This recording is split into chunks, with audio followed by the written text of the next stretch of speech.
Ito pala yung design ng kisame, ano lang, meron siyang meron siyang aspi na woodlock yung pinaka-design niya, pinaka-pintura niya. At tapos meron siyang tatlong pin light. Tapos white lang yung yung pinaka-gilid niya. Tapos meron siyang pin light na tricolor. Meron siyang white. Meron siyang parang yellow, parang dilaw. Tapos meron siyang warm white. Tatlo yung kulay ng ng ilaw ng pin light.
Pagkatapos gagarander niyo yung yung pinaka-ulbok ng rivets bago niyo masilyain.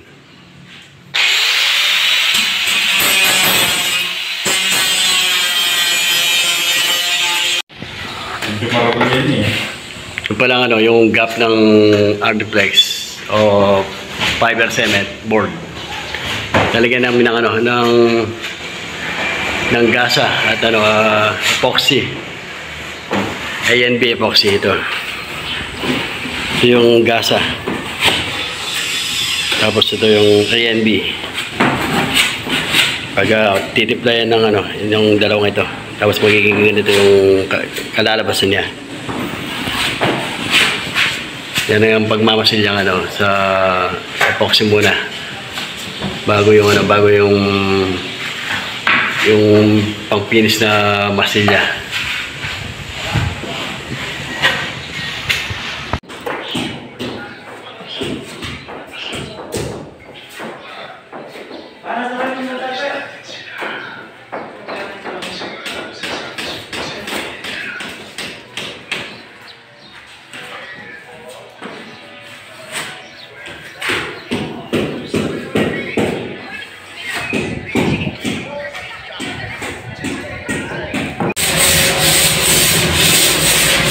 Nakamasin na yung pinaka-duksungan ng Ardiplex.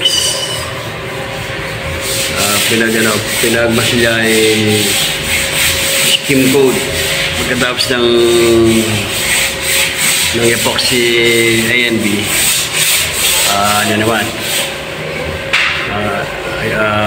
skim coat, tapos liliyain. Pakiginisin, tapos papairan ng primer, yung latex flat.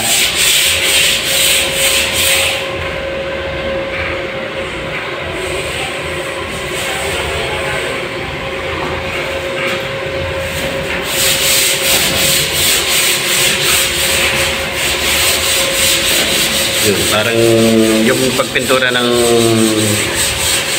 kisame na Ardiplex, parang waling din ng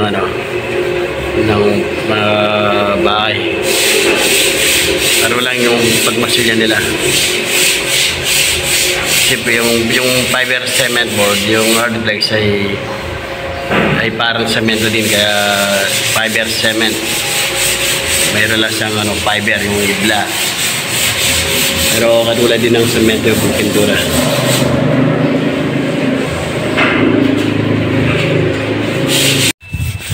Pinupintura na pala yung sa harap ng ginagawa namin halos na skim coat na primer na yung iba.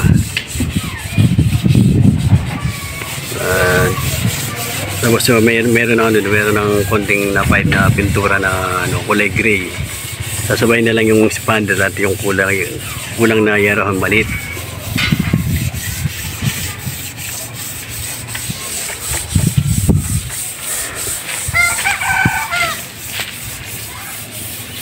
Dito ay wala pa itong platada. Pagkatapos ng napinis na ito, lilipat yung apakan. Kung hindi dito, dun sa pinakarap.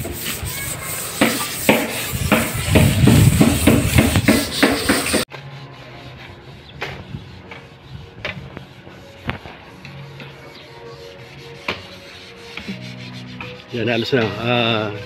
Basta pintura yung sa taas.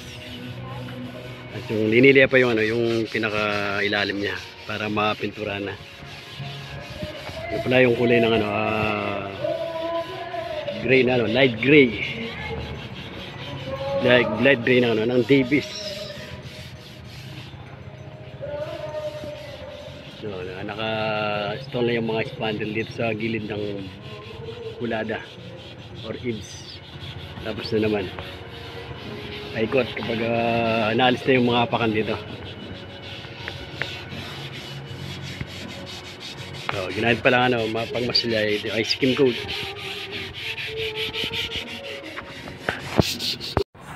Yung pala ang design na sa loob ng kisame na kulay brown. Ito yung yung parang ice piece siya.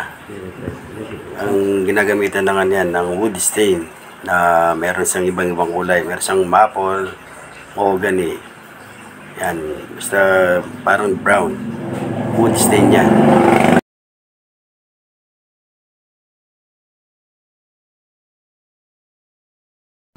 Natapos na yung ceiling na ginagawa namin.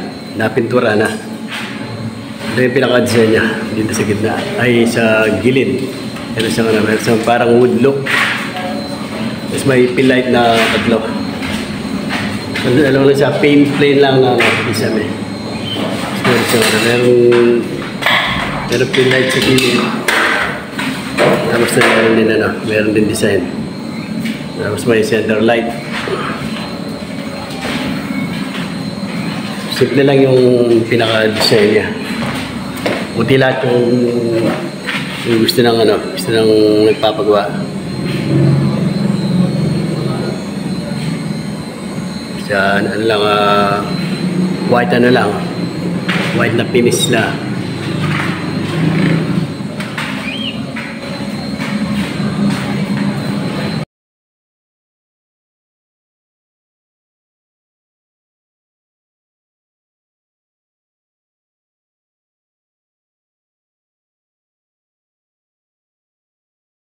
Ito pala yung design ng kisame, meron siyang